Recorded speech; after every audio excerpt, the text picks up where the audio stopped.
রমজানে নিত্যপণ্যের চাহিদা ও যোগানের সামঞ্জস্য রেখে দাম সহনীয় পর্যায়ে রাখার বিষয়ে সরকার কাজ শুরু করেছে বলে জানিয়েছেন বাণিজ্য উপদেষ্টা শেখ বশিরউদ্দিন।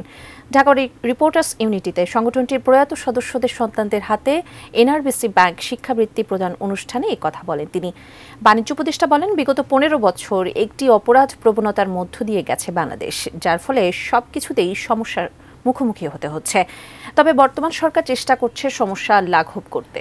অনুষ্ঠানে এনআরবিসি ব্যাংক এর রিস্ক ম্যানেজমেন্ট কমিটির চেয়ারম্যান AKM মোস্তাফিজুর রহমান সহ ব্যাংকটির ঊর্ধ্বতন কয়েকজন কর্মকর্তা বক্তব্য রাখেন।